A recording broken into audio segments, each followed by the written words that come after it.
Thank you, Madam Deputy Speaker.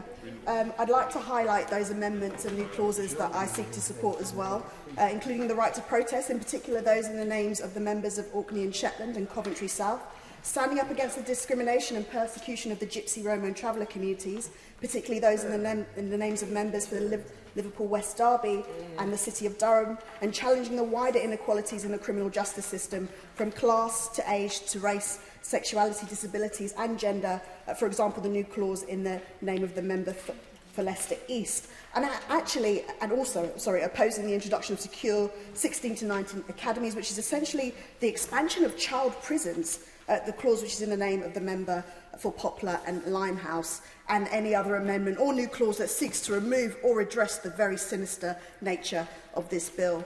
Now, Madam Deputy Speaker, we can be under no illusion that this is yet another authoritarian clampdown on our civil liberties. The right to peaceful assembly and protest are fundamental principles of any democracy, and the rich tradition of dissent in this country show us that they can literally change the course of history.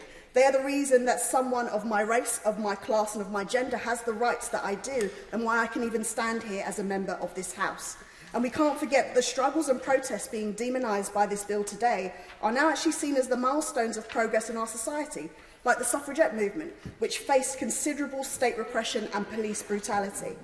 Madam Deputy Speaker, the clauses in my own name, new clause 56 and 57, call for a review of stop and search orders and a public inquiry into the criminal justice system, black, Asian and minority ethnic people respectively.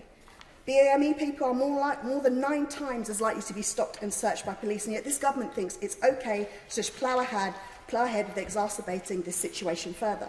Just last week, the United Nations released a report analysing racial justice in the aftermath of the death of George Floyd, and called on member states, including the UK, to end the impunity of police officers who violate the human rights of black people. The 2019 Women and Equality Select Committee report recognised that Gypsy Roma travelling communities are one of the most persecuted groups in Europe, and yet this government seeks to literally persecute them further through this bill.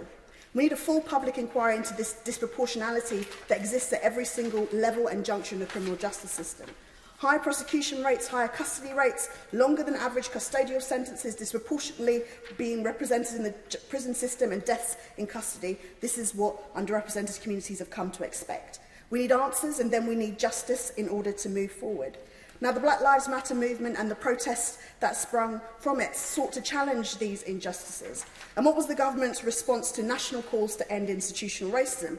To commission a report that said there was no institutional racism, and a policing bill that will only further criminalise and brutalise these communities. If the government was actually listening to what the BLM protesters said, they would not be putting down a bill like this. And why not follow the example of the England football team, who have inspired us during the Euro 2020, not only with their football prowess, but also their collective and principled bravery, taking the knee and by representing the very best of us and of our communities.